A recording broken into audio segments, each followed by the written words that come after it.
Haleluya. Silakan duduk, saudara. Bersyukur pada Tuhan karena segala kebaikan kasih karunia Tuhan. Terima kasih pelayan Presiden Worship karena pelayanannya kita diberkati oleh Tuhan. Tepuk tangan yang meriah, saudara. Kita akan saksikan video kesaksian yang sudah disediakan oleh media.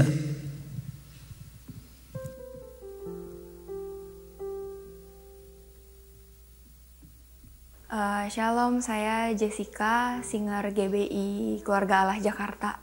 Jadi dulu banget aku tuh lahir di keluarga yang berkecukupan. Terus pas Krismon tahun 98, orang tua aku bangkrut, kolaps sebangkrut-bangkrutnya gitu. Jadi perlahan semua aset-aset dijual sampai nggak ada. Kehilangan harta benda apapun kayak rumah, mobil, semua kehilangan. Umur 16 tahun tuh udah mesti mulai kerja gitu. Gak lama kemudian, berapa tahun kemudian mami aku juga sakit kanker. Mesti pengobatan kayak operasi, kemo, radiasi segala macam. Jadi itu tuh dananya bener-bener Tuhan yang cukupin dari awal sampai akhir sampai selesai pengobatan. Karena kalau misalnya bilang dananya ada atau enggak, ya pasti nggak ada lah gitu. Cuman bener-bener berjalan dalam bimbingan Tuhan banget pada saat itu.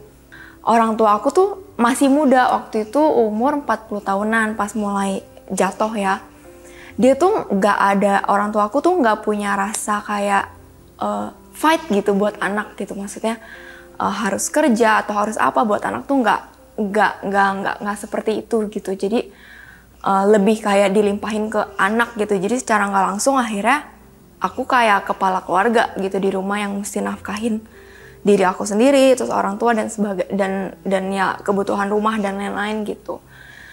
Lama-lama sempat jadi agak kepahitan sama orang tua karena kan kayak kenapa sih hidup aku mesti kayak gini gitu, ngelaluin semuanya gitu. Terus ya jadi rada kepahitan sama orang tua. Terus aku benar-benar doa waktu itu, doa gimana caranya biar maksudnya hidup aku tuh normal, maksudnya kayak orang lain aja. Bertahun-tahun gitu, maksudnya jawaban doa aku tuh nggak instan gitu. Ada orang kan yang doa misalnya berapa bulan, setahun, 2 tahun tuh dijawab.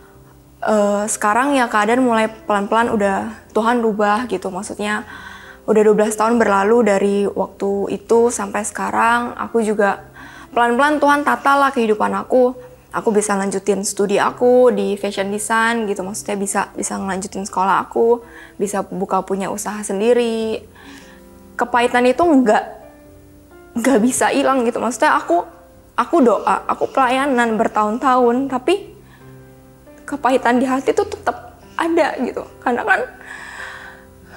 udah dari dulu kan, maksudnya ditahan-tahan gitu. Terus aku bener-bener doa. Aku konsul, aku sampai konsul sama Pastor Nita juga. Dia bilang katanya, kamu sama-sama beri nih. Aku kan dari dulu sampai sekarang maksudnya setiap bulan tuh kasih ke orang tua tuh kasih gitu. Kalau hati kamu tuh pahit, gak jadi berkat, Jess, katanya. Kamu tuh kalau kamu ngasih tapi hati kamu ikhlas, itu yang mendatangkan berkat dan sukacita dari Tuhan gitu. Sama kayak yang di Kolose 3 ayat 23.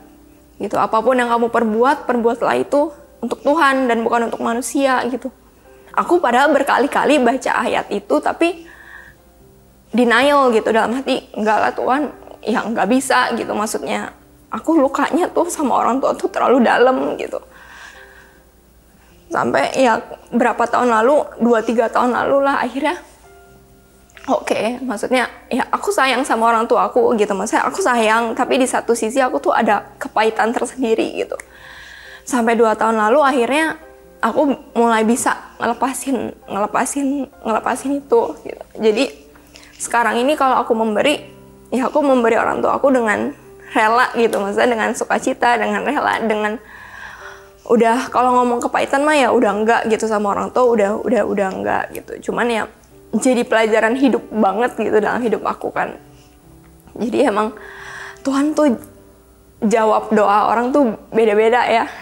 Ada yang cepet jawab doa langsung keadaan bisa berubah, mukjizat datang gitu. Kalau bagi aku ya mukjizat yang hari-hari gitu kan ya tetap ada gitu. Cuman kalau yang untuk case besar ini ya sampai 12 tahunan gitu baru mulai terjawab doa aku. Ya jadi saya ajak jemaat untuk terus jaga hati, untuk terus berdoa dekat sama Tuhan, minta rema dari Tuhan, ikutin SOM, Encounter atau ISBC atau kegiatan-kegiatan di gereja lainnya gitu. Jadi ini pesan aja sih buat seluruh jemaat-jemaat, kalau misalnya ada yang mengalami seperti saya gitu, tetap pegang hati yang teguh di hadapan Tuhan dan berimannya hanya kepada Tuhan aja. Haleluya, beri tepuk tangannya lebih meriah lagi saudara. Dari kesaksian ini kita bisa petik pelajaran yang bagi saya sangat penting sekali. Saudara perhatikan, dia mengalami masalah karena orang tuanya mengalami kebangkrutan dan tidak ada berjuang untuk bisa mengatasi segala sesuatunya. Sehingga hidupnya penuh dengan kepahitan. Selama dia hidupnya penuh dengan kepahitan, enggak pernah mengalami terobosan, enggak pernah mengalami jawaban doa, enggak pernah mengalami sesuatu yang luar biasa. Jawaban Tuhan itu seolah tidak ada. Budita sampai mengingatkan juga, ya kalau engkau terus baik hati, tidak ada perkenanan, tidak ada jawaban doa. Tapi satu kali dia mendapat pewahyuan dari Tuhan. Apa yang kamu perbuatlah untuk Tuhan, tidak memandang manusianya. Dia dapat pewahyuan, dia mendapat pencerahan dari Tuhan. Dan sejak ditangkap oleh dia, maka dia mengalami perubahan di dalam hatinya, perubahan dalam hidupnya, perubahan dari keadaan saudara. Jadi petik satu pelajaran, pewahyuan itu sangat penting. Kita saat ini masuk seri khotbah tentang perjanjian dari Tuhan. Kita akan belajar ada perjanjian yang luar biasa sekali. Nanti kita belajar saudara. Tapi seperti ini tadi saudara, kita harus melakukan bagian kita. Kalau kita tidak melakukan bagian kita, firman Tuhan mengajarkan supaya berkat itu Tuhan sudah sediakan jadi mengampuni. Misalnya salah satu, sebelum kita melakukan bagian kita, maka kita tidak dapat yang daripada Tuhan. Begitu kita lakukan bagian kita, otomatis yang dari Tuhan datang. Kasih karunia Tuhan datang saudara. Jadi saya bersyukur setiap kali ada kesaksian selalu sama dengan firman saudara, yang bisa menyatu. Tuhan sedang berbicara pada kita senantiasa ya. Jadi saudara, selama 1 bulan ini kita akan belajar saudara tentang perjanjian Tuhan dengan kita manusia. Makin mengerti, makin kita bisa lakukan, makin nyata janji Tuhan dinyatakan dalam kehidupan kita. Keluaran 34 ayat 27 dikatakan, berfirmanlah Tuhan kepada Musa, tuliskanlah segala firman ini, sebab berdasarkan firman ini telah kuadakan perjanjian dengan engkau dan dengan Israel. Sudah tangkap dulu ya, berdasarkan firman ini, firman Tuhan, Alkitab gitu saudara ya saudara. Berdasarkan Alkitab ini, kalau sekarang seperti itu, telah kuadakan perjanjian. Jadi kalau saudara bisa renungkan dibuat bahasa yang mudah sekarang, Alkitab adalah surat perjanjian antara Allah dengan manusia. Berdasarkan kitab ini kitab perjanjian. Maka ditulisnya perjanjian lama, lalu perjanjian baru. Kalau saudara seorang notaris atau saudara yang notaris, ada satu perjanjian, saudara akan terima ya surat, ya buku perjanjian jual beli misalnya, buku perjanjian kerjasama, itu isinya seperti itu saudara.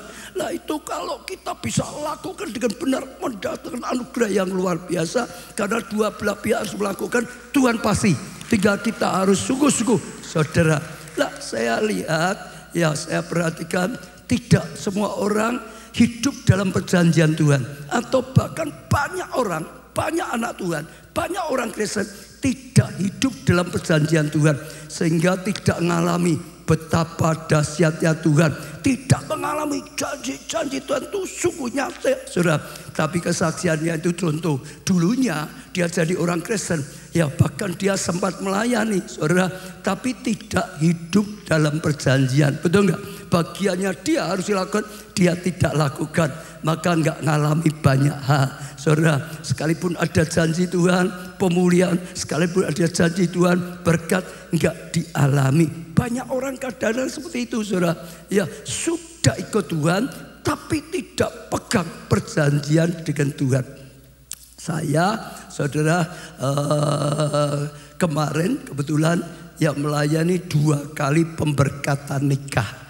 Dalam pemberkatan nikah saudara selalu ada apa? Ikrar janji. Betul nggak saudara? Ikrar janji, sama-sama berikrar ngadakan perjanjian antara mempelai laki dengan mempelai perempuan di hadapan Tuhan.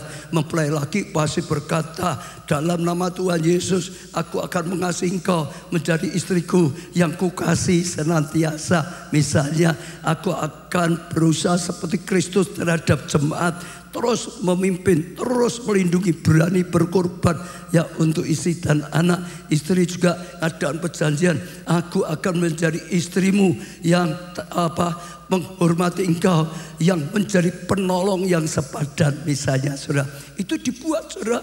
Jadi seperti kemarin saya pesan dengan mereka, itu ikrar janji itu diminta dibawa. Jangan untuk nuntut, untuk diri sendiri. Ingat, aku sudah janji loh, seperti ini loh. Aku harus jadi suami yang mengasihi istri. Jangan istrinya orang lain gitu saudara. Jangan perempuan lain. Aku sini lakukan saudara. Dan sungguh-sungguh berani berkorban untuk keluarga. Istri juga sama. Aku sudah janji seperti ini. Ini yang sudah aku adakan. Aku harus tunduk, aku harus menjadi penolong sebenarnya. Sepanjang dilakukan, maka keluarga itu menjadi keluarga yang berkenan, keluarga yang diberkati Tuhan, keluarga yang sukses dan bahagia. Sudah. Jadi beda ngadakan perjanjian dan tidak itu beda. Contoh ya, orang pacaran lalu akhirnya menikah misalnya, betul saudara ya. Jadi sudah beda, nggak seperti dulu ya, semua sama-sama suami harus cari nafkah gitu saudara untuk keluarganya. Dulu nggak ada ikatan seperti itu, ya bebas saudara. Ya kadang-kadang kerja, ada yang nggak kerja untuk diri sendiri bisa. Tapi kalau sudah menikah harus kerja, suami harus kerja, suami harus cari nafkah, harus untuk keluarganya, jangan untuk mana-mana gitu saudara. Betul? Ada ikatan saudara. Kalau sudah tiap hari pulang rumah, nggak boleh ngelencer di mana-mana, harus pulang saudara. Nggak bisa, aku sedang pengen kok tidurnya di hotel sendirian, nggak bisa saudara. Sudah ada ikatan pernikahan, harus pulang kepada istrinya. Setuju saudara? Kalau dilakukan itu luar biasa. Istri juga sama saudara, sudah menjadi ya istrinya ada perjanjian, harus saudara mendukung suami, urusi pekerjaan rumah atau apapun yang menjadi kewajibannya. Nggak bisa lagi wah dulu seperti dulu, wah ya dengan ngobrol main ya pergi dengan laki lain, nggak boleh saudara, bisa digebukin saudara. Betul nggak saudara? Jadi seperti sama kita ikut Tuhan, banyak orang ikut Tuhan tapi tidak pegang perjanjian, nggak tahu sudah ada perjanjiannya. Firman Tuhan bahkan berkata, kalau engkau dengar ya dengarkan firmanku dan lakukan dengan setia apa yang sudah tertulis, aku akan berkati engkau, aku akan engkau menjadi kepala. Sudah nggak bisa saudara, setiap minggu ya ini mumpung nganggur ya enggak apa-apa ibadah, besok wah ini diajak anak Tangmangu ya sudah enggak apa-apa ke Tangmangu, enggak bisa ibadah, nggak bisa saudara. Wah ini ada langganan besar datang saudara, jadi langganan dulu, nggak usah ke rumah Tuhan dulu, nggak usah nanti kapan bisa, nggak bisa. Harus ada komitmen, ikut Tuhan ya ikut Tuhan, harinya Tuhan, melayani, lakukan pekerjaan Tuhan, lakukan. Itu hidup dalam perjanjian Tuhan, hidup sebagai pelaku perjanjian. Kalau kita tidak melakukan bagian kita nggak bisa ngalami janji Tuhan itu nyata. Hanya kalau kita hidup saudara sesuai dengan tugas kita, apa yang harus kita lakukan, kita akan mengalami seluruh kebenaran firman, akan mengalami seluruh perjanjian dari Tuhan. Dengar, Alkitab itu kitab perjanjian. Katakan saudara 1, 2, 3, Alkitab itu kitab perjanjian. Sekali lagi, Alkitab itu kitab perjanjian, isinya itu perjanjian-perjanjian dulu saudara. Seperti kalau saudara di notaris buat perjanjian jual beli, buat perjanjian kerjasama, buat perjanjian apa, itu isinya itu. Maka kita harus baca, kita harus ngerti hak dan kewajiban kita.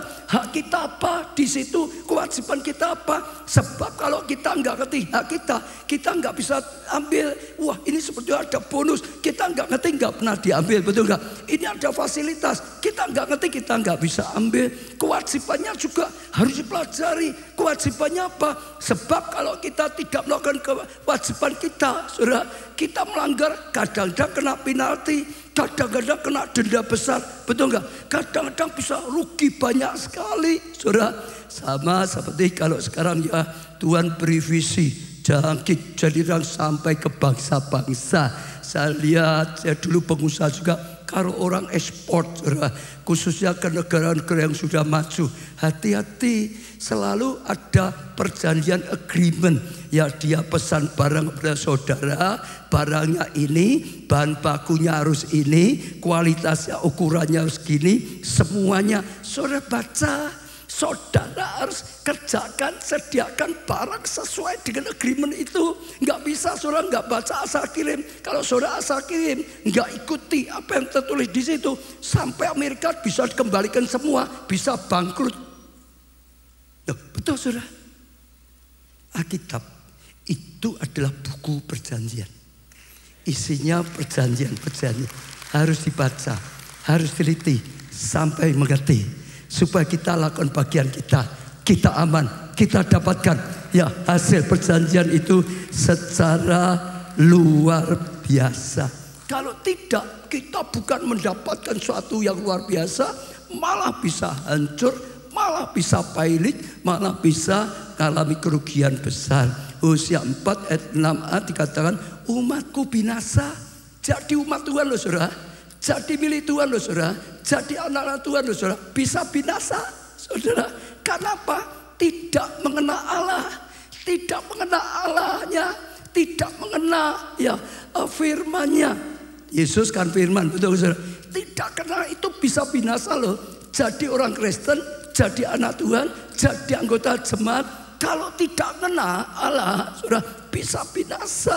Kalau dalam bahasa Inggris ya my people destroyed for lack of knowledge. Artinya umatku ya anak Tuhan bisa hancur, destroyed, bisa hancur. Kenapa? Kurang pengetahuan, kurang mengerti tuh tentang Tuhan, kurang ngerti tentang firman Tuhan.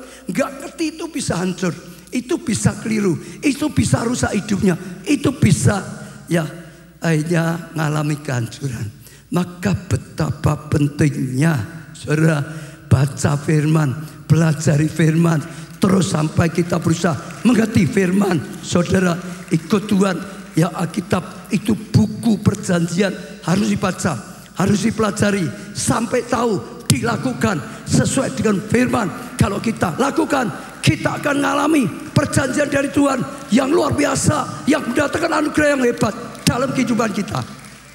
Amin saudara. Di Alkitab itu sudah ada perjanjian ya, bagaimana kita bisa hidup sehat ya, Tuhan beri kesehatan. Bagaimana kalau kita sakit, Tuhan beri kesembuhan. Sudah ada petunjuknya. Kita harus melakukan bagian kita. Misalnya lah, pola hidupmu harus benar. Tuhan berkata makan makanan yang sehat. Kalau saudara langgar malah rusak. Saudara bukan sehat, sakitnya nggak sembuh, saudara sehat pun jadi sakit. Alkitab ada jawaban. Apa yang harus kita lakukan supaya kita hidup sehat, sakit pun sembuh. Alkitab ada petunjuk bagaimana membangun rumah tangga supaya rumah tangga bahagia. Pernah rusak pun rumah tangga bisa dipulihkan lagi, bisa diberkati lagi, bisa dipakai Tuhan lagi. Alkitab banyak petunjuk di situ saudara. Bagaimana kita bisa mendapat pertolongan dalam studi, dalam pekerjaan, saudara, betul nggak? Dalam keuangan, pelajari, kau lakukan bagianmu. Ya semua yang harus kerja, bekerja, lakukan sesuai dengan petunjuk firman. Saudara akan terima berkat Tuhan, saudara akan terima keberhasilan, saudara akan diangkat jadi kepala, bukan ekor. Alkitab itu ada semua petunjuk untuk kehidupan kita, bagian kita yang kita lakukan. Sehingga semua janji Tuhan nyata dalam hidup kita, nyata dalam kehidupan saudara dan saya, nyata. Daniel 11 ayat 32, dan orang-orang yang berlaku fasik terhadap perjanjian akan dibujuk sampai murtad dengan kata-kata licik. Artinya orang fasik, saudara, dikatakan sini orang-orang berlaku fasik itu nggak mau percaya dengan Tuhan. Orang fasik itu nggak percaya dengan Tuhan, nggak mau ngikuti firman Tuhan. Saudara, kalau jadi orang seperti ini malah dibujuk oleh setan, dibujuk untuk melakukan banyak hal yang tidak baik, dengan licik dibujuk supaya akhirnya hancur. Betul, saudara. Tetapi umat yang mengenal Allahnya, mau belajar mengenal Allah, mengerti firman, saudara, akan tetap kuat dan akan bertindak. Kalau saudara pegang perjanjian, pelajari ya apa bagian saudara sampai mengerti firman Tuhan, saudara akan tetap kuat. Krisis boleh datang, tapi Tuhan membuat krisis penuh dengan Kristus yang memberkati saudara. Saudara tetap akan tegar, tidak kuat. Sakit parah boleh menyerang, tapi saudara tahu dalam Yesus ada mujizat kesembuhan. Saudara tetap tegar, saudara tetap kuat. Ada badai besar dalam rumah tangga saudara. Kalau saudara yang mempelajari firman, percaya dengan firman, jadi pelaku firman, rumah tanggaku tetap bisa dipulihkan oleh Tuhan, tetap bisa dipakai oleh Tuhan, dicintai oleh Tuhan kembali. Saudara studi yang alami gagal, pekerjaan gagal, sekali lagi saudara kenal siapa Tuhan saudara, saudara kenal firman Tuhan, bagaimana bangkit dari keterpurukan, saudara akan tetap kuat. Saat ini boleh habis, tapi Tuhan bisa bangkitkan saya lagi, Tuhan bisa pulihkan saya lagi, Tuhan bisa pakai saya lagi. Jatuh dalam dosa lah, kalau tidak mengerti saudara akan dibujuk oleh iblis, gantung saja, mati saja. Tapi kalau saudara mengerti firman Tuhan, hati Tuhan penuh dengan pengampunan. Asal kita mau bertobatnya sungguh-sungguh, masih ada pengampunan, masih ada pemulihan, masih ada bisa dipakai. Seperti Daud, saudara tetap tegar. Benar? Kalau saudara tadi baca apa yang ada dalam firman, saudara mengenal firman, saudara mengenal Tuhan, saudara tetap tegar, saudara akan kuat menghadapi tantangan. Dunia boleh takut khawatir tentang krisis, dunia boleh gentar tentang keadaan yang makin kacau, tapi kita tetap akan kuat iman kita, karena kita kenal siapa Tuhan kita. Orang boleh nyerang saudara, orang boleh menfitnah saudara, orang boleh ingin licik, ingin menjatuhkan saudara, saudara tetap kuat, saudara tetap tegar, karena Tuhanlah perlindungan, karena Tuhanlah segala-galanya, dan saudara akan bertindak. Betul saudara? Akan melangkah saudara, justru terbakar. Dunia boleh gelap saudara, ya bangsa-bangsa boleh kelam hatinya saudara, tapi kita yang mengenal firman Tuhan, kita kenal siapa Tuhan, bahas justru kita tahu saat kegelapan dunia, terang Tuhan datang atas kita, kemuliaan Tuhan terpancar atas kita. Malah Tuhan berkata bangkit jadi terang, maka kita akan bertindak bangkit jadi terang. Selamatkan jiwa. Tahun ini minimal 12 orang diselamatkan melalui hidup kita, tapi berjuang 120 orang, bahkan punya iman 1.200 orang bisa diselamatkan melalui hidup kita. Bagi Allah tidak ada yang mustahil, bagi orang percaya tidak ada yang mustahil, bagi kita yang percaya tidak ada yang mustahil. Kuat dan bertindak. Tepuk tangan yang meriah untuk Tuhan kita Yesus Kristus saudara. Saya percaya itu sesuatu yang luar biasa sekali saudara. Ya, kalau kita belajar firman Tuhan kita mengenal. Ya, kalau kita dapat penyingkapan dari firman Tuhan, maka kita akan berubah. Hati kita akan berubah, pikiran kita akan berubah, tindakan kita akan berubah, keadaan kita juga jadi berubah. Yang tidak baik jadi baik, yang gelap jadi terang, yang kekurangan kelimpahan saudara. Dan jalan tertentu dibukakan oleh Tuhan kalau kita dapat pewahyuan. Kita bisa belajar dari seorang yang bernama Gideon. Gideon itu pertama adalah orang yang minderan. Gideon itu orang yang penuh dengan ketakutan. Waktu sedang mengirik panen, sembunyi-sembunyi, takut saudara, nanti dijarah oleh musuhnya. Wah, nanti dianya takut terus hidup takut, merasa tidak berdaya saudara. Tapi Tuhan datang, Tuhan berkata, Gideon, engkau pahlawan, engkau bukan pecundang, engkau bukan orang tidak berguna, engkau bukan orang yang harusnya kalah, harusnya engkau menang, harusnya engkau jadi pahlawan bagi bangsamu. Engkau bisa dipakai Tuhan jadi pahlawan, selamatkan bangsamu. Betul? Gideon pertama masih belum mengerti, Tuhan, aku adalah yang kecil di keluargaku, paling kecil, keluargaku paling kecil di kaumku paling kecil dari suku Israel. Ya, sukuku paling kecil dari 12 suku, paling kecil. Terus saudara, tapi Tuhan ingatkan selalu, engkau pahlawan, engkau bisa dipakai Tuhan, engkau bisa dipakai memimpin bangsa ini, engkau bisa jadi pahlawan bagi bangsamu. Waktu itu menjadi pewahyuan dibukakan oleh Tuhan. Dia sadar, dia kuat, dia bangkit, dia melangkah, dipakai Tuhan luar biasa. Waktu mendapat pewahyuan, penyingkapan dari Tuhan. Hari ini temanya pewahyuan akan membawa perubahan.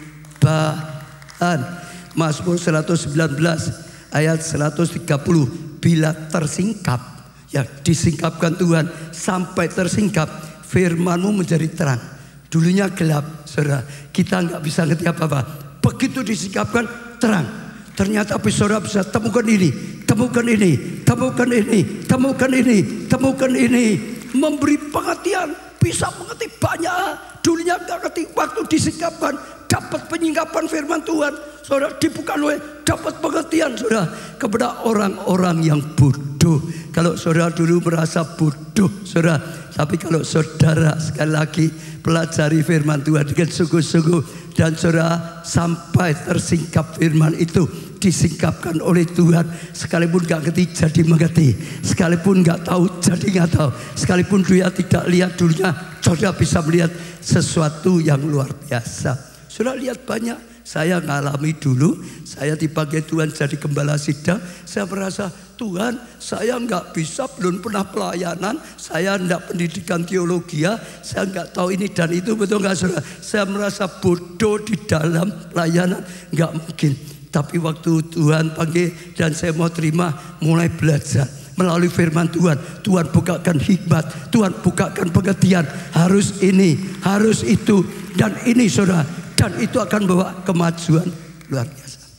Saudara boleh bodoh dalam satu hal, saudara nyadari bodoh, tapi kalau saudara disingkapkan melalui firman-Nya, saudara akan lihat sesuatu yang dahsyat yang dulu tidak ketahui, saudara akan ketahui.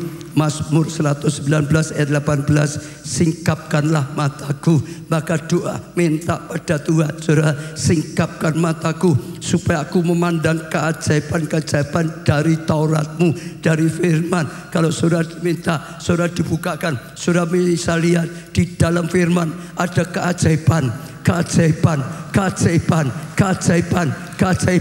Firman kelihatannya tidak masuk akal, tapi kalau dilakukan ada mujizat, Firman kelihatannya, oh kok nggak bener gini, ya terus tidak masuk akal. Tapi kalau saudara lakukan, saudara akan berjalan dalam kebenaran, saudara akan mengalami ya kuasa mujizat dan kebenaran dan keberhasilan.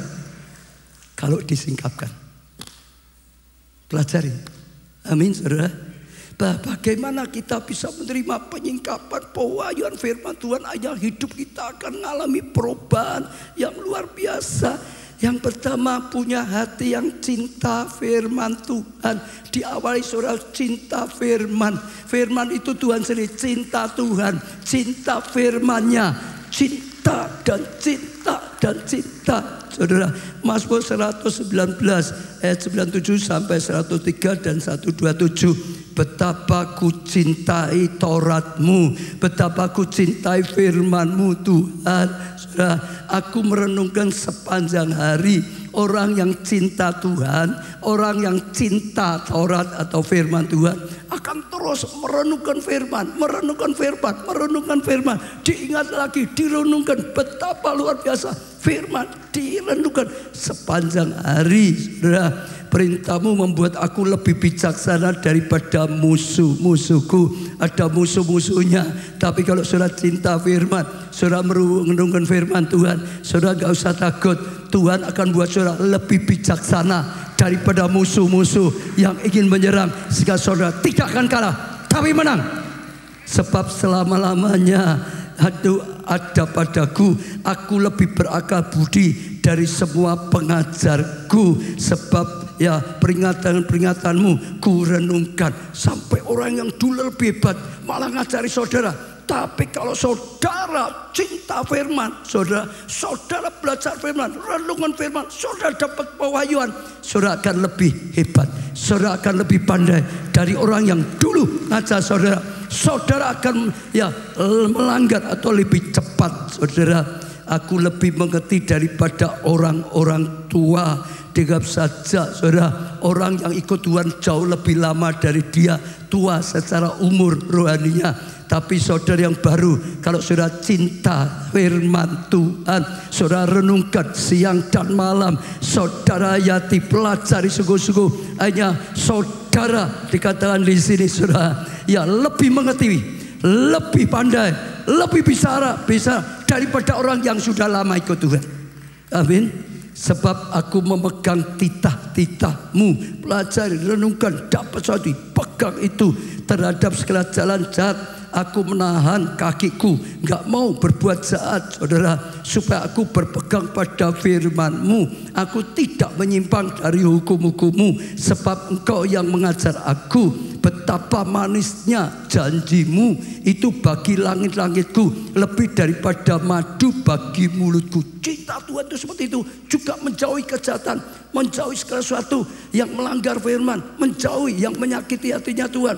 Caranya seperti itu. Bahkan firman-Nya itu manis bagi setiap merenungkan, membuat hati itu wah, bukan kepahitan, tapi penuh dengan manis firman Tuhan, saudara. Dan itu luar biasa. Ayat 127, itulah sebabnya aku mencintai titah-titahmu lebih daripada emas, bahkan daripada emas tua. Kalau sudah cinta Tuhan, cinta firman Tuhan itu ditaruh lebih berharga, lebih penting, saudara, daripada emas. Emas menggambarkan sesuatu yang mahal, bahkan lebih berharga lagi nilainya dari emas tua yang sangat berharga pun ini tetap lebih berharga. Betul? Saat saudara sedang jatuh cinta, saudara akan melakukan seperti ini. Jatuh cinta pada seorang, saudara akan lakukan seperti ini. Jatuh cinta pada Tuhan, saudara akan lakukan seperti ini. Dulu saya jatuh cinta pada pacar saya, sekarang jadi istri saya, Bu, baca itu di belakang. Sama, apalagi kalau dia ngirim surat gitu, saudara. Wah, saudara, dibaca lagi, baca sambil mesem-mesem gitu, saudara. Kadang-kadang ditaruh di bantal gitu, saudara. Dibaca lagi, saudara. Betul gak, saudara? Itu satu yang luar biasa, saudara. Ya, itu akan dilakukan saudara. Cinta dengan Tuhan juga akan sama, saudara. Suka. Kalau dengar firman Tuhan, mau baca aja suwe-suwe, bosan aku. Lah itu sudah beda lagi, saudara. Bosan dengan firman Tuhan. Orang cinta mengharapkan cepat ini ibadah minggu, saya mau dengar lagi firman Tuhan. Saya mau cari lagi rema daripada Tuhan. Saya mau cari lagi penyingkapan dari firman Tuhan. Dengarkan, perhatikan, tangkap sungguh-sungguh, percaya sungguh, lakukan sungguh-sungguh, mengalami kebenaran firman, hidupmu berubah. Betul? Cinta Tuhan yang diawali cinta Tuhan, cinta firman Tuhan. Apa menjadi kesukaan saudara? Tuhan berkata, bahagia orang yang tidak sukanya kumpul orang yang fasik, tidak kumpul dengan pencemooh, tapi yang sukanya adalah Taurat Tuhan, sukanya firman Tuhan, yang merenungkan siang dan malam. Betul nggak? Apa saja yang dilakukan berhasil. Cinta Tuhan. Katakan sebelah saudara, ayo cinta Tuhan. bukan cinta harta, bukan cinta dunia, bukan cinta wewele gombel, bukan cinta genderuwo. Iya saudara, ya. Kalau saudara pemberkatan nikah, siapa yang pernah pemberkatan nikah? Coba angkat tangan yang sudah pernah. Nah, dulu pemberkatan nikah, gereja ngasih saudara kado apa? Alkitab. Tujuannya apa? Baca, pelajari, supaya mengerti bagaimana jadi suami, bagaimana jadi istri, bagaimana jadi orang tua, bagaimana jadi anak. Betul? Dan kalau saudara sudah renungkan, pelajari, sikapkan satu, saudara percaya, lakukan, hidupmu berubah, keadaanmu berubah, ya kasih karunia datang dalam hidupmu. Dua, membaca dan merenungkan firman itu di bawah pengurapan Tuhan. Saudara dengar, saya selalu berkata, saudara jaga hadirat Tuhan. Lalu dalam hadirat Tuhan minta pengurapan, tangkap pengurapan. Saudara, orang yang diurapi dan tidak itu beda. Ada dalam hadirat Tuhan itu atau tidak beda. Maka jangan datangnya terlambat. Awal itu nyembah. Gereja itu ibadah pakai pujian penyembahan. Untuk apa? Supaya kita ada dalam hadirat Tuhan. Hadirat Tuhan itu akan membaca hati kita. Hadirat Tuhan itu akan membentuk pikiran kita, mempersiapkan pikiran kita. Betul. Kalau kita ikut pujian penyembahan dengan sungguh-sungguh, bukan hanya sekarang nyanyi, memuji Tuhan sungguh, menyembah Tuhan sungguh, kita dibajak. Saat kita sudah seperti itu, dengar firman langsung masuk, dengan firman langsung tersingkap, dengan firman langsung darah diterangi oleh firman. Kenapa? Ada dalam hadirat. Terus kemarin saya pernah khotbah ini, katanya Bu Baca, Pak, kemarin ada yang ngomong, oh Pak Baca suka telat toh, katanya gitu saudara. Saya enggak telat saudara. Lah satu hari saya ikuti terus saudara. Sejak dari satu saya ikuti kok. Saya di sini juga nyetel di rumah pujian penyembahnya, kita bisa ikuti saudara. Ya saudara kan cuma satu kali, betul gak saudara? Saya kan terus menerus jadi pas dibutuhkan, sehingga fisiknya bisa dipakai, kekuatannya untuk menyampaikan firman lebih baik lagi. Tuh saudara, itu penting. Di rumah juga sama, belajar saudara, hidup dalam pujian penyembahan, hidup dalam hadirat Tuhan, sehingga ada hadirat Tuhan. Saat ada hadirat Tuhan, ada karya Tuhan yang nyata. Betul? Ada karya Tuhan, ada zaman Tuhan. Dan juga dalam pengurapan. Sebelum khotbah saya kalau naik, saya selalu berusaha, saudara terima pengurapan, terima pengurapan. Karena Tuhan berkata, oh aku diperbarui setiap hari. Dalam pengurapan Tuhan diberi pengurapan yang baru, pengurapan yang baru. Saudara tahu, pengurapan itu menuntun kita, menolong kita, yang memberi kemampuan bisa mengerti firman, memberi pengetahuan bisa dapat pembukaan, memberikan kekuatan bisa jadi pelaku, bisa percaya karena ada pengurapan. Jadi sekali lagi, setiap kali ada hadirat lalu pengurapan, saya doa minta pengurapan. Saudara jangan diam, diam itu tidak dapat. Saya ulang sekali lagi ya, saudara diam itu tidak dapat pengurapan. Saya selalu ulang-ulang, Yesus menyediakan pengampunan, keselamatan, mukjizat. Tidak semua orang dapat. Hanya orang yang terima pengampunan dengan iman, dia baru dapat. Orang yang terima dengan iman keselamatan, dia dapat. Betul? Jangan diam. Kita butuh pengurapan. Tanpa pengurapan kita lemah, kita kalah, kita tidak mampu. Tapi kalau sudah ada dalam hadirat, hiduplah dalam hadirat, hiduplah dengan perubahan. Salah satunya, hiduplah sebagai penyembah-penyembah Tuhan. Karena saudara akan terus ada dalam hadirat Tuhan. Maka waktu saudara hidup, saudara dapat terima, saudara dapat pewahyuan. Ada banyak hidupnya dalam dosa, baru nyembah Tuhan, ditegur oleh Tuhan, tersungkur, bertobat. Betul saudara? Nah, itu saudara lakukan. Saudara, 2 Korintus 3 ayat 14. Tetapi pikiran mereka telah menjadi tumpul. Kalau telah menjadi tumpul, dulunya enggak tumpul, dulunya tajam, sekarang telah menjadi tumpul. Sebab sampai pada hari ini selubung itu masih tetap menyelubungi mereka. Ada yang menghalangi, selubungnya tetap dibiarkan saja saudara. Maka lama-lama jadi tumpul. Jika mereka membaca perjanjian lama itu tanpa disingkapkan, baca saja, tapi enggak ada penyingkapan. Tetapi hanya Kristus saja yang dapat menyingkapkan. Yang bisa menyingkapkan itu Kristus. Apa artinya Kristus? Kristus itu artinya yang diurapi. Yang diurapi itu dapat penyingkapan. Saudara, dan ada pengurapan dari Tuhan. Ada hadirat yang berkarya, diurapi. Lalu yang ketiga, membangun manusia roh yang kuat. Saudara, jaga kehidupan rohani saudara, supaya kehidupan roh saya bertumbuh, tidak bayi-bayi. Bayi mau diajari, disingkapkan seperti apapun gak bisa ngerti, betul gak? Harus bertumbuh, ya terus makan makanan rohani, dipelihara rohaninya, betul?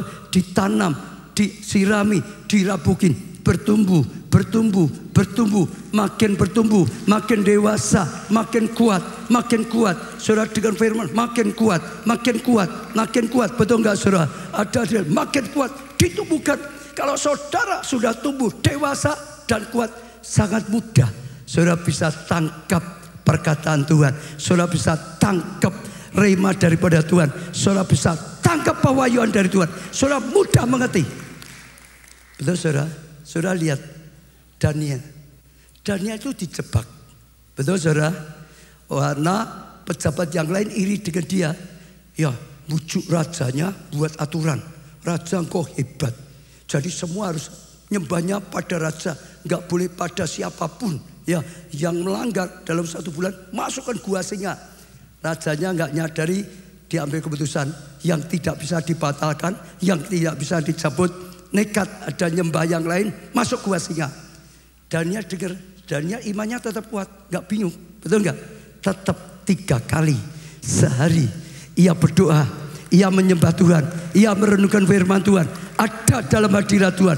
Dia tetap saja, dia pelihara rohnya, dia bangun imannya, dia tumbuhkan terus. Makin hari makin dewasa, makin hari makin kuat.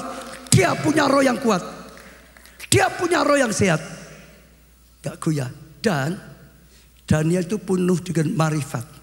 Daniel itu mudah tangkap pewahyuan dari Tuhan.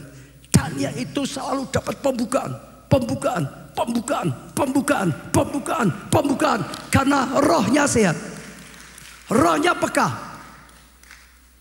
Saya dengar dari istri saya, jalan-jalan di pasar gede, dia kaget.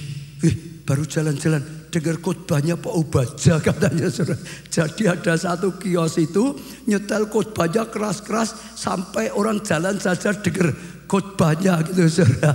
Kebaktian di gereja kita. Dulu saya dengar, wah saya kagum. Kemarin saudara saya kedatangan tamu saudara, luar biasa sekali. Dan tamu itu saudara kirim video kepada saya. Dia bilang aku kagum loh. Tamunya janji dengan saya siang, saudara paginya dia ke sana dulu, pasar gede gitu saudara. Karena Solo sekarang termasuk orang tuh lihat-lihat ya. Lalu dia kaget, jalan-jalan juga sama. Wah di situ ada ibadah keluarga Allah, pujian penyembahan, ada khotbah-khotbah. Dia baru lewat kaget, kok ada ya di pasar gede ya firman Tuhan seperti ini. Dia datangi, dilihat orangnya sedang baca warta itu saudara.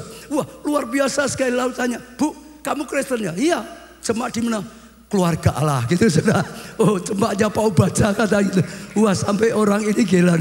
Ini hebat loh, setiap hari mungkin di style 24 jam senantiasa ada firman, ada pujian penyembahan, ada hadirat Tuhan, ada makanan rohani. Dibangun rohnya, dibangun imannya, didewasakan. Betul. Kesukaannya firman Tuhan, kesukaannya hadirat Tuhan, kesukaannya Tuhan. Sajak setiap saudara, jangan kesukaan yang lain. Biarlah kesukaanmu adalah merenungkan firman siang dan malam. Saudara bangun rohmu jadi kuat. Saudara akan lihat kemuliaan Tuhan yang luar biasa. Di gereja kita ada banyak, setiap minggu diharapkan ada pujian penyembahan, ada firman. Saudara tangkap, mendewasakan saudara, membangun roh saudara. Ada live streaming with Pastor Ubaja tambah setiap Rabu, ada juga Miracle Net setiap Jumat saudara, ada misbah doa pagi setiap pagi saudara, yang youth ada ibadah youth, umas ada juga pada umat, ada komsel saudara. Semua itu akan membawa kedewasaan terus. Amin. Rawat rohmu, bangun rohmu, dewasakan rohmu, kuat dalam Tuhan. Yang keempat, hidup takut akan Tuhan, saudara. Iya, takut akan Tuhan itu bukan seperti takut dengan setan gitu, bukan. Takut nyalai Tuhan, takut nyakiti hatinya Tuhan, takut, saudara, kalau tidak menyenangkan hatinya Tuhan, ingin selalu berbuat yang disukai Tuhan, ingin selalu melakukan yang memberkati hatinya Tuhan, ingin buat satu yang menyukakan hati Tuhan. Itu namanya takut akan Tuhan. Mazmur 25 ayat 12 sampai 14, siapa orang yang takut akan Tuhan, kepadanya Tuhan menunjukkan jalan yang harus dipilih. Tuhan akan berikan tahu jalan yang harus dipilih, jalan yang harus ditempuh, jalan yang harus dilakukannya. Kalau kita punya hati yang takut akan Tuhan, orang itu sendiri akan menetap dalam kebahagiaan. Saudara akan tetap bahagia, tetap bahagia, tetap bahagia. Dan anak cucunya akan mewarisi bumi, sukses dan bahagia anak cucunya. Tuhan bergaul karib dengan orang yang takut akan Dia, dan perjanjiannya diberitahukannya kepada mereka. Kalau saudara jaga hati, takut akan Tuhan, saudara akan diberikan perjanjiannya, diberitahukan apa yang harus kita lakukan, apa bagian kita, dapat pewahyuan. Saudara, waktu kita dapat pewahyuan, kita ikuti, kita akan lihat kasih karunia, kemuliaan Tuhan yang luar biasa. Amin, saudara. Itu luar biasa. Yusuf, orang yang takut akan Tuhan, tidak mau ikut dosa, diterus hasut, dibujuk, saudara, digoda, tetap saja nehi.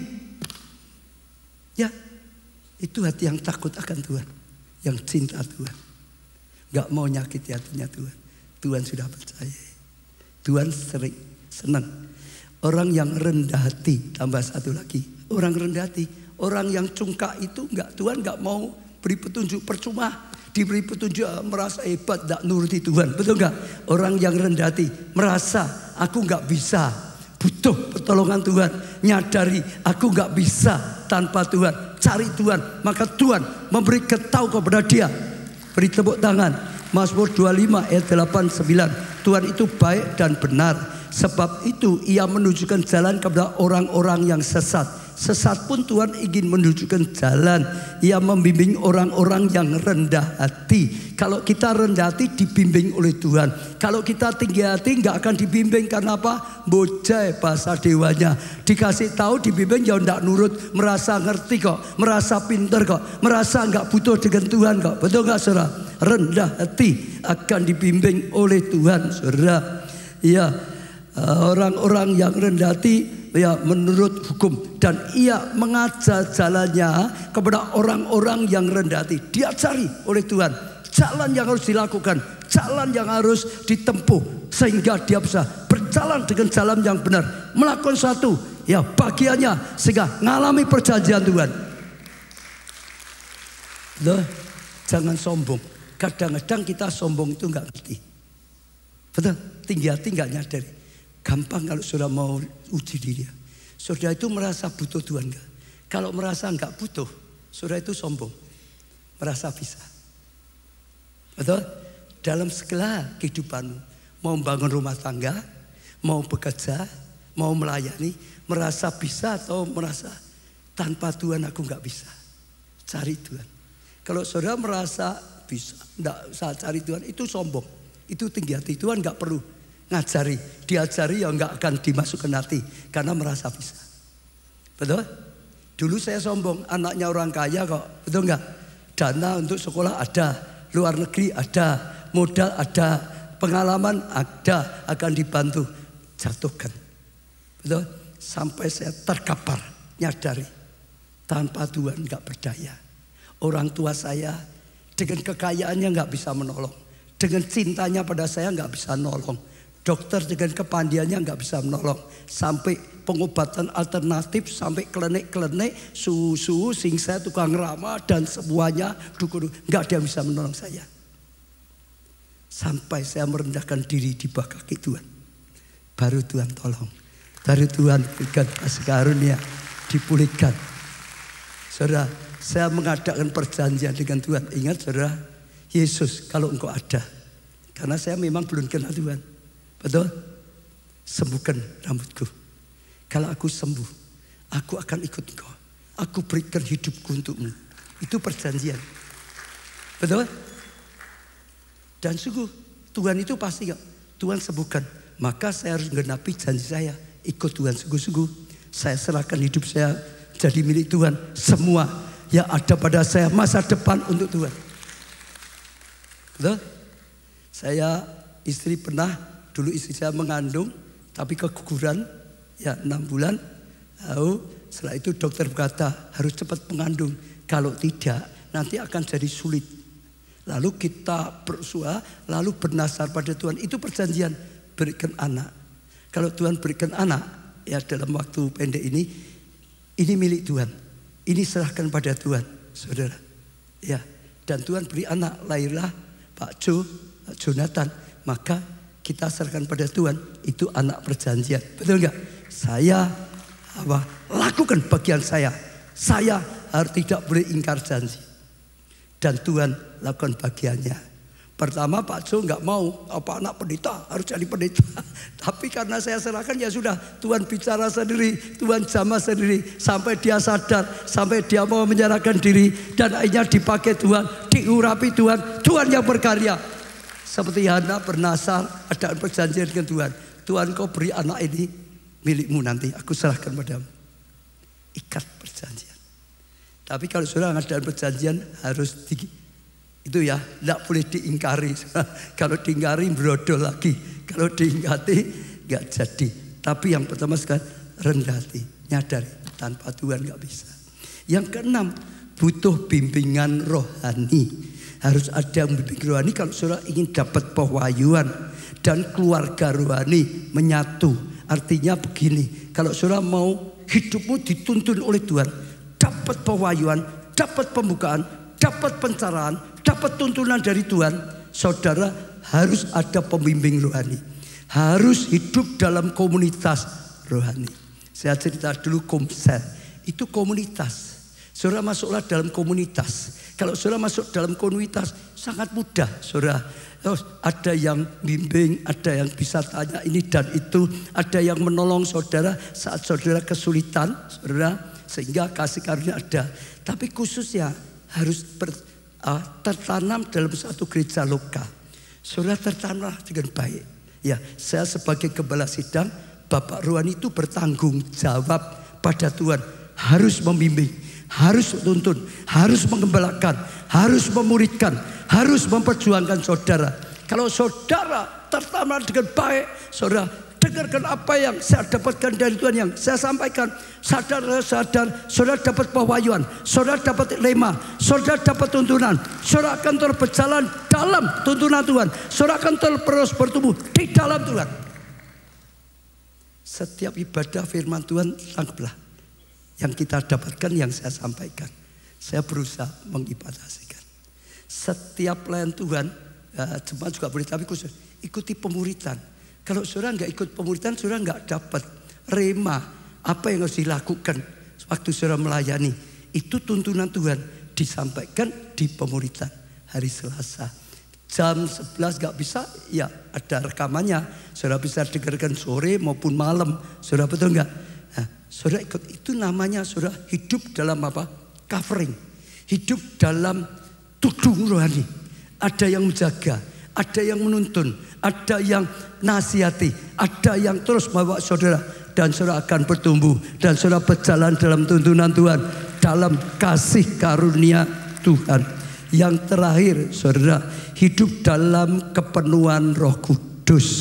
Saudara hidup dalam kepenuhan Roh Kudus.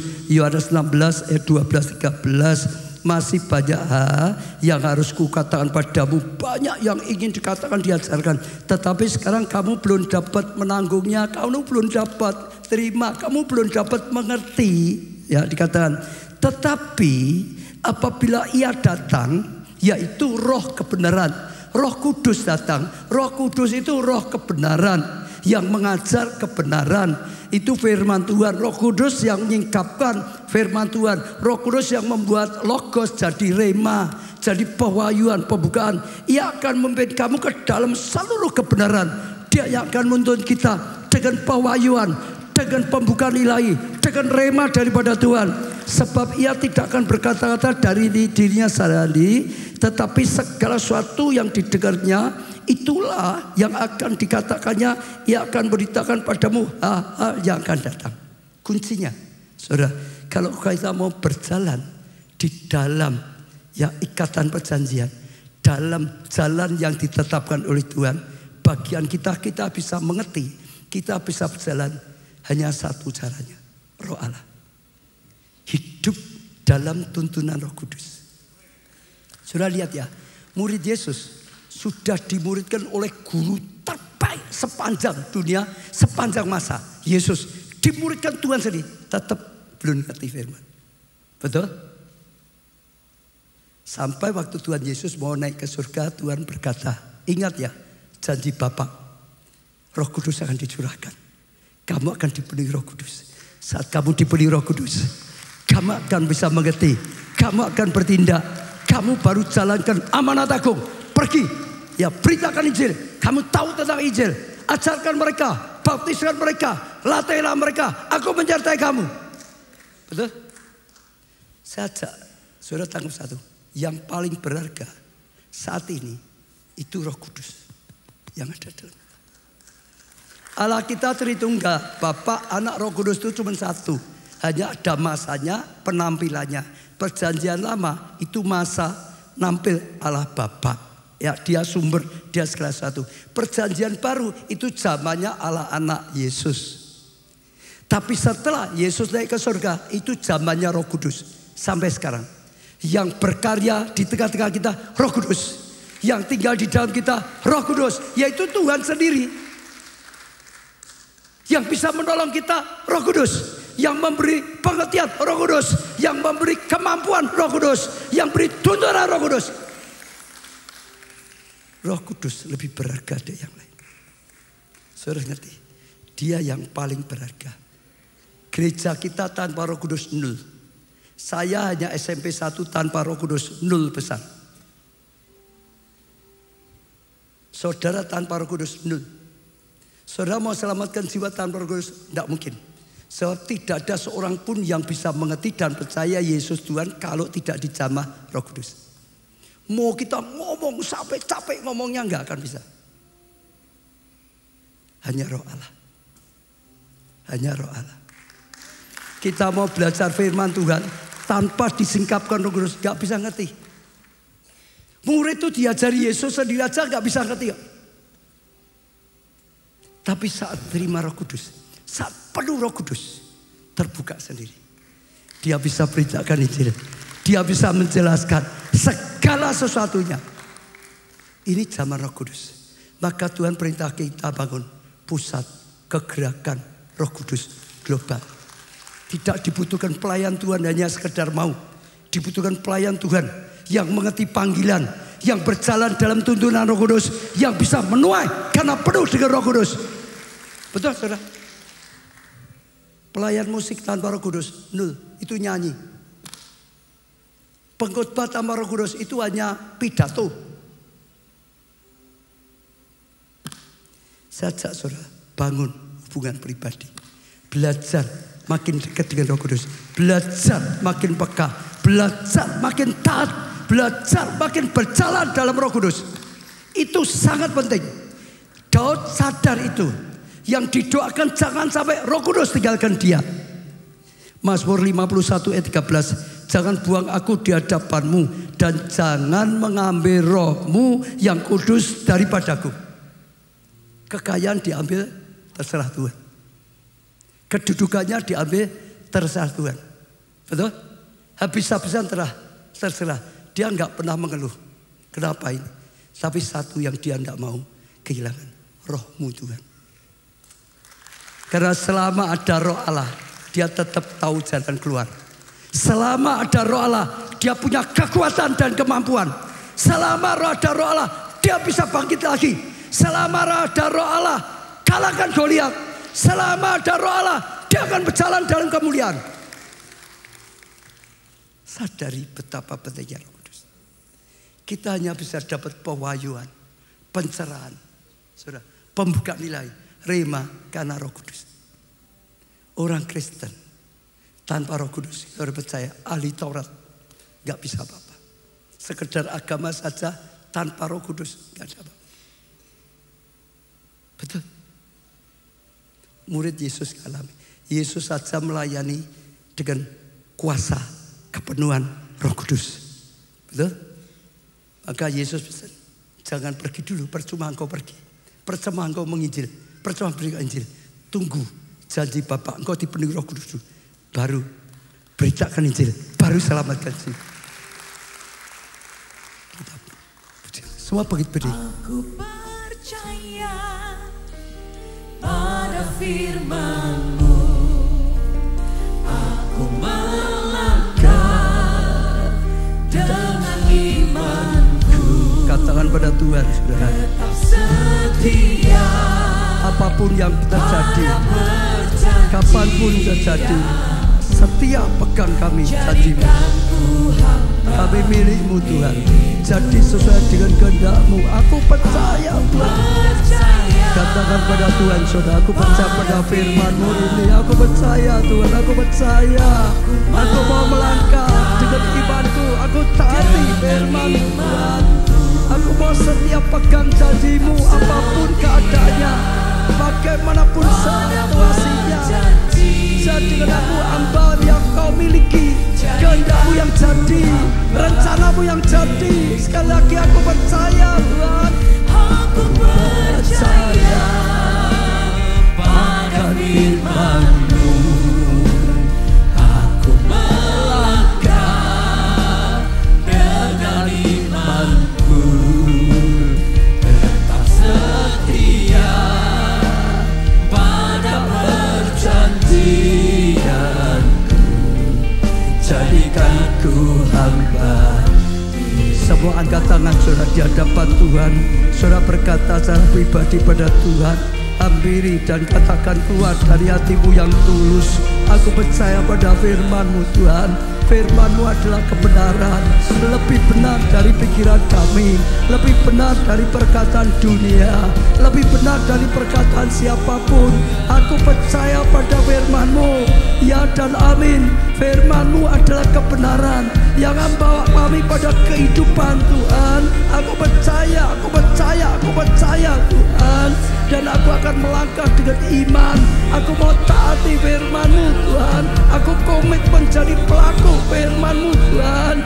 Aku tetap pegang janji-Mu dengan setia. Apapun yang terjadi aku pegang janji-Mu. Bagaimanapun situasinya aku pegang janji-Mu Tuhan. Jadikan aku hamba yang Kau miliki, milik-Mu Tuhan. Anak-Mu Tuhan, segala dalam hidup kami milik-Mu Tuhan. Oh, talenta, kepandaian, kedudukan milik-Mu Tuhan. Keluarga milik-Mu Tuhan. Jadilah sesuai yang Kau kehendaki. Pakai kami sesuai dengan kehendak-Mu, sesuai dengan rencana-Mu Tuhan. Jadilah yang Kau kehendaki. Seperti Maria berkata, aku hamba-Mu. Jadilah seperti yang Kau katakan, yang Kau firmankan. Jadilah seperti yang Kau kehendaki Tuhan. Jadilah sesuai perjanjian-Mu Tuhan dalam hidupku. Berdoa pada Tuhan saudara. Apapun yang sedang Tuhan katakan dalam hati saudara, saya percaya Roh Kudus sedang membimbing saudara. Roh Kudus sedang ngajar saudara. Roh Kudus sedang menyingkapkan hal yang ilahi. Roh Kudus sedang menerangi pikiranmu, hatimu. Roh Kudus sedang mengajarkan kebenaran. Oh, tanggapi Roh Kudus. Katakan, ya Roh Kudus, aku percaya. Oh, firman-Mu benar, rema-Mu pasti benar. Aku akan melangkah dengan iman. Aku akan taati. Aku akan lakukan dengan iman.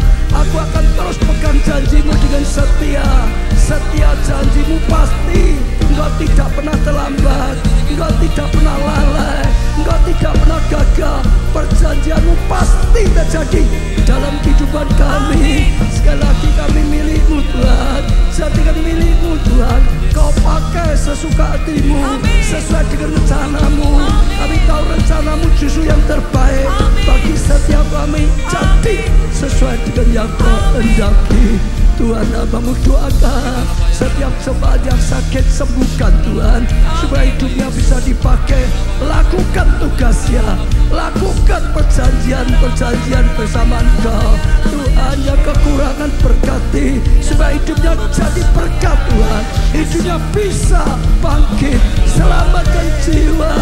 Oh Tuhan, Kau urapi Tuhan yang butuh pasangan hidup, berikan pasangan hidup yang terbaik, yang nantinya ibadah bersama, melayani bersama, diberkati dan jadi berkat bersama.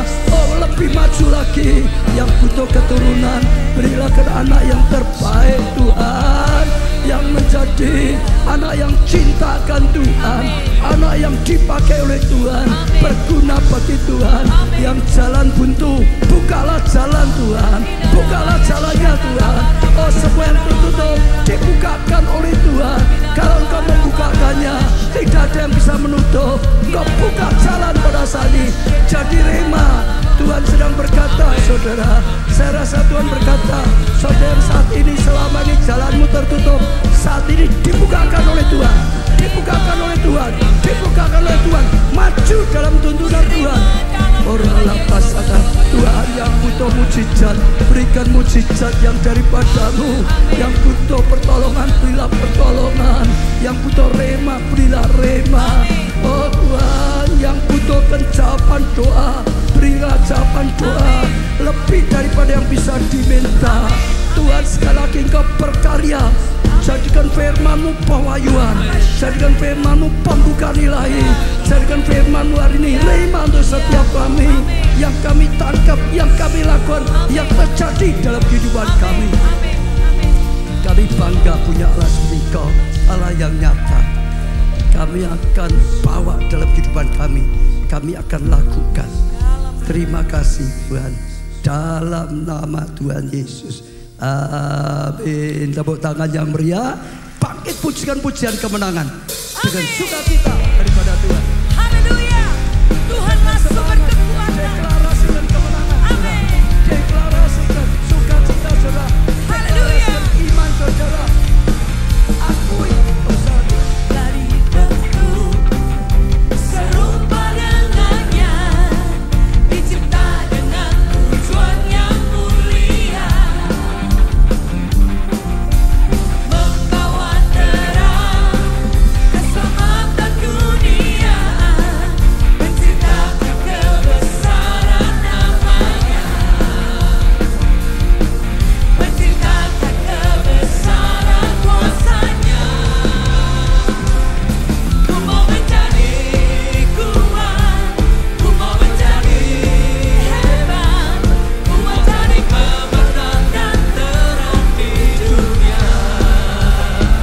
Ku mau menjadi kuat, ku mau menjadi hebat, ku mau jadi pemenang dan ku mau menjadi kuat, ku mau menjadi hebat, ku mau jadi pemenang dan terang di dunia. Ku mau menjadi kuat, ku mau menjadi hebat, ku mau jadi pemenang dan terang di dunia. Terang di dunia, terang di dunia. Terima kasih Tuhan, kami akan pulang dan kami mencari terang di dunia ini. Kami mencari pemenang, Amin. lebih daripada pemenang. Amin. Terima kasih Tuhan. Angkat tangan saudara tinggi-tinggi. Diberkati saudara oleh Tuhan. Amin. Diberkati dengan perjanjian daripada Tuhan. Amin. Diberkati jadi pelaku perjanjian. Diberkati menjadi pendapat perjanjian Tuhan. Amin. Diberkati keluargamu, kesehatanmu, pertumbuhan iman rohanimu, pelayanan dan kesaksianmu. Diberkati studi atau pekerjaanmu, keuanganmu, masa depanmu, segenap hidupmu. Diberkati dan jadi berkat. Karena anugerah dari Allah Bapa, kasih karunia dalam Putra yang tunggal Tuhan Yesus, persekutuan di dalam Roh-Nya yang kudus, yaitu Engkau Roh Kudus. Karena kasih karunia dan anugerah daripada Tuhan. Amin.